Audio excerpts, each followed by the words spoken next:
Okay mga ka-trigger at mga gun owner, shooters and hobbyists, ito na naman ang inyong Pinoy Firearms Instructor na muling magbabahagi sa inyo ng konting kalaman sa mga OFW na gaya ko sa anumang panig kayo ng mundo, tanghali, umaga, gabi, ano man ang oras dyan, ay binabati ko kayo ng isang magandang araw at dalangin ko nasa mabuti tayong kalagayan, wala tayong karamdaman sapagkat bawal tayong magkasakit. Okay. Nakaraang Friday hindi tayo nakapag live sapagkat yun ay mahal na araw, Biyernes Santo o sa atin sa Pilipinas, kaya tayo ay nangilin din.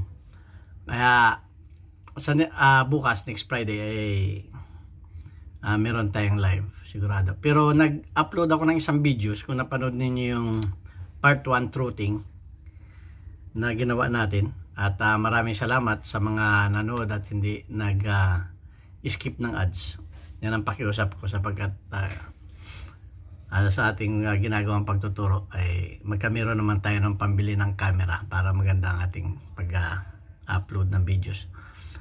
Okay, at part 1 yun kasi ito ang part 2.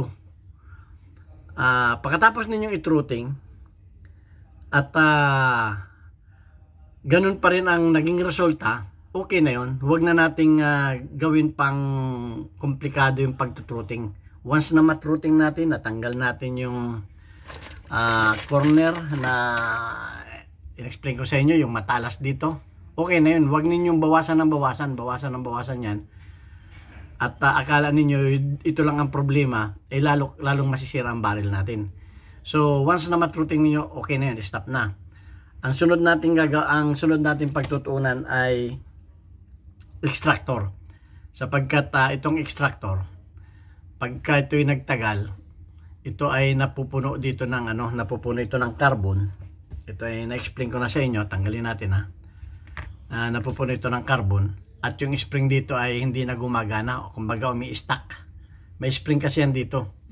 Pero yung mga 1911 iba yun, may spring ito dito, papakita ko sa inyo. Tanggalin natin yung pin dito.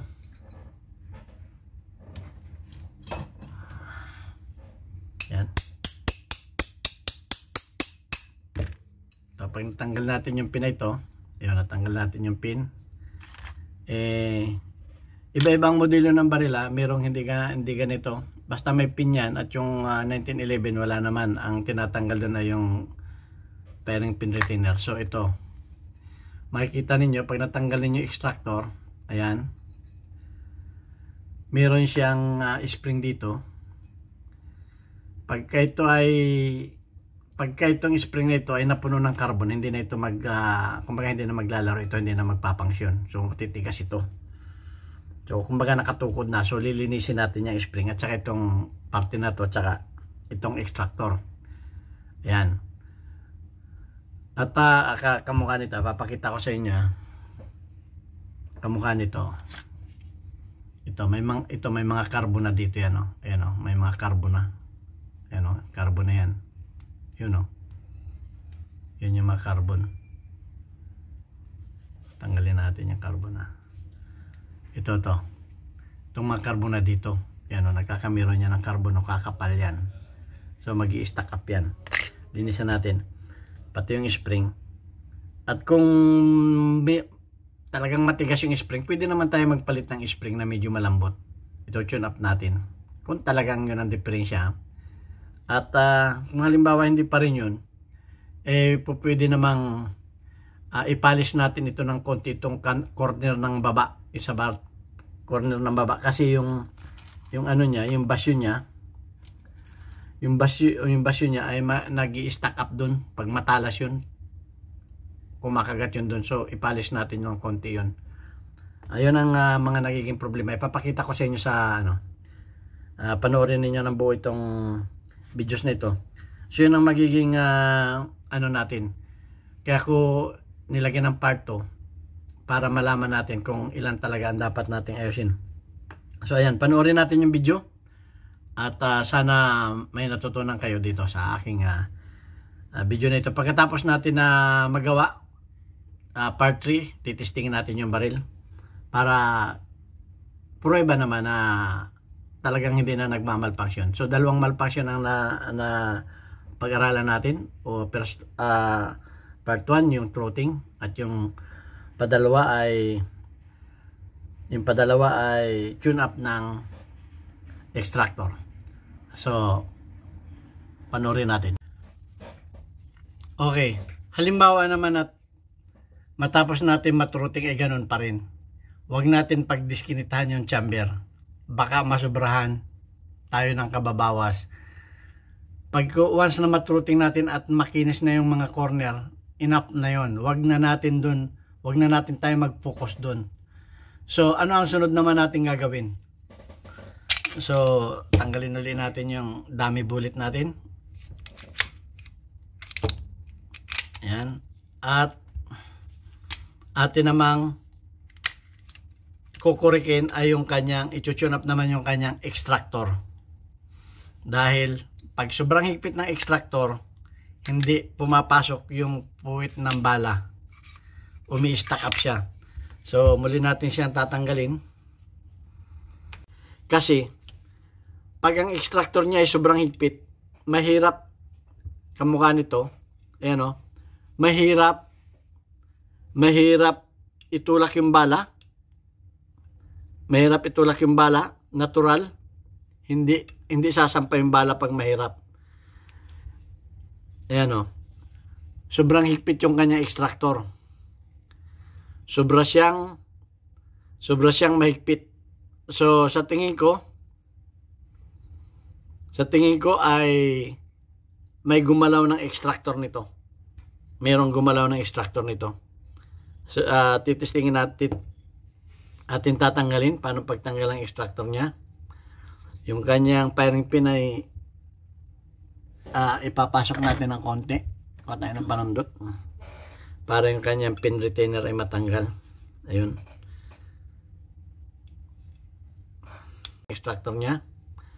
Yung kanyang firing pin ay ipapasok natin ng konti. Kuha tayo ng panundot para yung kanyang pin retainer ay matanggal. Ayun.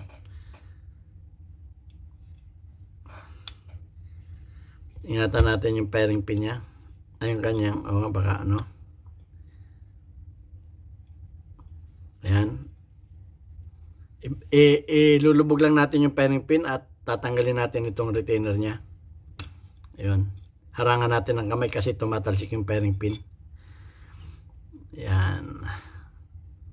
Walang kalangis-langis. So, tatanggalin natin yung kanyang extractor. Kukuha tayo ng maliit na screwdriver.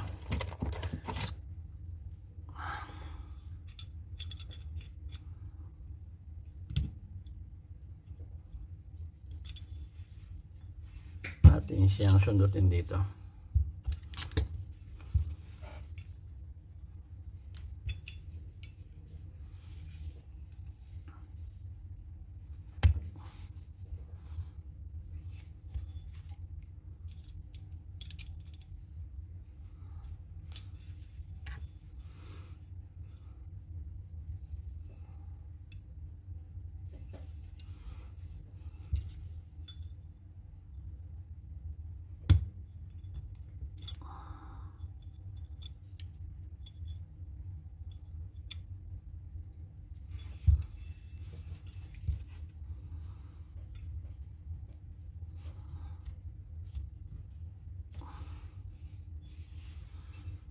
Pag nakasabit yung kanyang clue dito, ayun, nakasabit siya, kinakailangan ay sundutin natin siya papasok.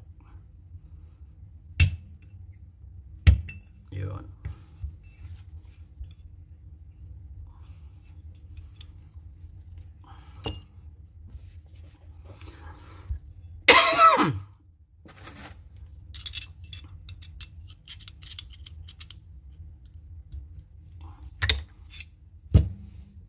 Ayun, hindi tayo nagkamali. Yung kanyang extractor ay may build up. Kumbaga, kung ito ay pinahaba yung kanyang extractor ay may build up dito. So sobra ang higpit ng kanyang extractor, kaya ating babawasan ng konti ito. Babawasan natin ng konti. Yung bandang baba ang ating babawasan. Saan ba yung baba nito? Extractor niya. Yung kanyang pine pin ay ipapasok natin ng konti. Patay na bandot. Para yung kanyang pindutin na rin matanggal. Ayun. Ingatan natin yung pine pin niya. Ayun kanyang baka ano. Ayan. Ilulubugan natin yung pine pin at tatanggalin natin itong retainer niya. Ayun. Harangan natin ng kamay kasi tumatas yung pine pin. Ayan. Walang kalangis-langis. So tatanggalin natin yung kanyang extractor. Kukuha tayo ng maliit na screwdriver. Atin siyang sundutin dito.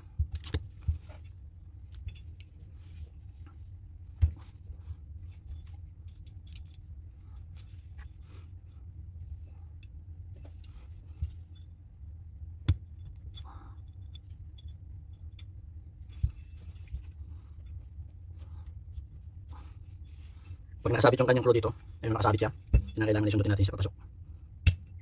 Yun.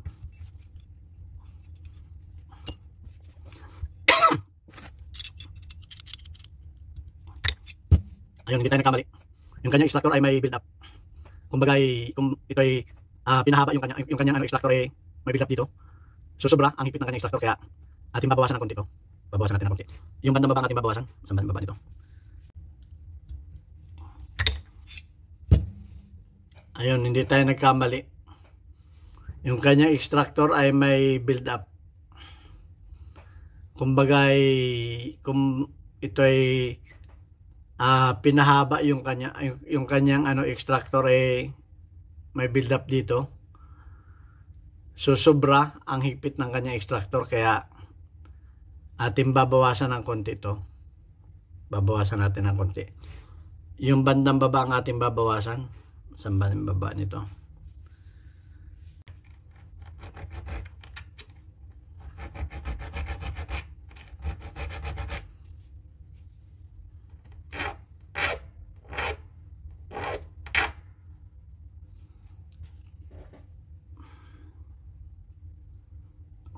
Ang ginawa ko, ako ay gumawa ng dummy bullet. Ayan, kung makikita ninyo, wala ng primer yan. At kung gagawa kayo ng mga, kasi mas maganda talagang gamitin na pang testing yung mga ganitong original na bala, na tinanggalan ninyo ng primer at saka powder. Pero kung kayo gagawa ng ganito, gagamit kayo nitong bullet puller. Okay?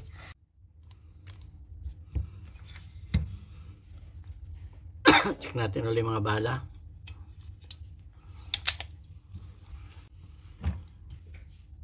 So, checkin na ulit natin. Final check na to.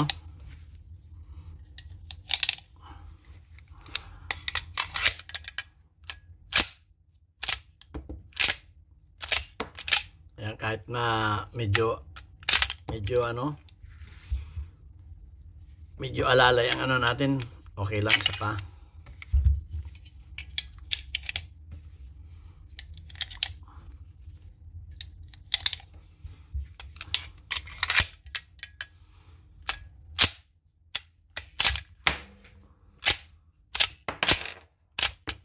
Okay na.